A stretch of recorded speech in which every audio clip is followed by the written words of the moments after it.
ကဲရှင်တို့ရေနံပါတ်1ခွဲနဲ့ collagen ဆက်ပြလုပ်နည်းကိုဒီနေ့မှာ sharing လုပ်ပေးသွားပါမယ်။အခုမြင်နေရတဲ့ဆက်ပြတွေကဖျဲသီး collagen ဆက်ပြဖြစ်ပါတယ်ရှင်။အရင်ဦးဆုံးကျမတို့ဖျဲသီးကအရည်ကိုရဖို့အတွက် blender နဲ့ကြိတ်ပြီးတော့မှအရည်တွေကိုထုတ်ယူပြီးတော့စကားနဲ့စစ်ပါမယ်ရှင်။ရရှိလာတဲ့ဖျဲသီးအရည်တွေကိုကျမတို့ freezer အခန်းထဲမှာအခဲခံပြီးတော့မှ caustic soda နဲ့သူ့ကိုရောပေးရပါမယ်။ဒီနေ့ကတော့ဖျဲသီး collagen ဆက်ပြလုပ်ပါမယ်။ဒါကတော့စီပေါ့နော်ပါဝင်တဲ့စီတွေအားလုံးကိုကျွန်မချိန်ပြီးသွားပြီဗီဒီယိုရန်ရှေ့သွားမှဆိုလို့ထပ်မချိန်ပြတော့ဘူးပေါ့နော်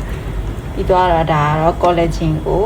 ရေ50 gram နဲ့ထည့်ပြီးတော့မှဖြောထားတာဖြစ်ပါတယ် collagen က50 gram ရေ50 gram ထည့်ပြီးတော့ဖြောထားပါတယ်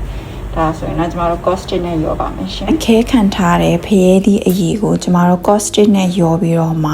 သူ့ကိုအခုစီထဲကိုလောင်းထည့်ပါမယ်ရှင်ပြီးရင်တော့တေချာလေးမှွေပြီးတော့မှကျမတို့ဖြောထားတဲ့ collagen အရည်ကိုလောင်းထည့်ပေးလိုက်ပါမယ်ရှင်အချိုးအတိအကျကိုတော့ဗီဒီယိုရဲ့နောက်ဆုံးမှာကျမပြပေးပါမယ်ပြီးရင်တော့ကျမတို့အားလုံးကိုတသားတည်းကျအောင်လို့ stick blender နဲ့ကျမတို့မှွေပေးလိုက်ပါမယ်ရှင် stick blender နဲ့မှွေမယ်ဆိုလို့ရှိရင်အချိန်အားဖြင့်3မိနစ်ကနေ5မိနစ်ထိပဲကြာပါမယ်အကယ်၍ကိုကနေပြီး stick blender မရှိဘူးဆိုရင်ကျက်ဥခေါအတန်ဒါမှမဟုတ်ဇွန်းနဲ့လည်းမှွေနိုင်ပါတယ်သို့ပေမဲ့သူကအဲ့နီနဲ့မှွေမယ်ဆိုလို့ရှိရင်တော့ကျမတို့ဆက်ပြသားတွေတသားတည်းကျအောင်ကျမပြတဲ့အသားထိရအောင်တော့သူ့ကိုကျမတို့အချိန်တော်ကြာလေးမှွေပေးရပါတယ်အလွယ်ကူဆုံးနဲ့အသေးချာဆုံးနည်းကတော့ stick blender နဲ့မှွေတာအကောင်းဆုံးပါပဲရှင်ရရှိလာတဲ့ဆက်ပြအသားတွေကိုကျမတို့ကမိုးရဲကိုသွားပြီးတော့မှလောင်းထည့်ပြီးအခဲခံပါမယ်ရှင်အနံ့သုံးချင်တဲ့သူတွေအတွက်မိုးရဲကိုမလောင်းထည့်ခင်ဒီအခြေအနေမျိုးမှာကျမတို့ကအနံ့ထည့်နိုင်ပါတယ်ကျမကတော့အနံ့မတုံတဲ့အတွက်ကြောင့်မလို့တခါတည်းပဲမိုးရဲကိုလောင်းထည့်လိုက်ပါတယ်ရှင်မိုးရဲကိုထည့်ပြီးသွားတဲ့အခါမှာဒီနီးက cold process နီးဖြစ်တဲ့အတွက်ကြောင့်မလို့ကျမ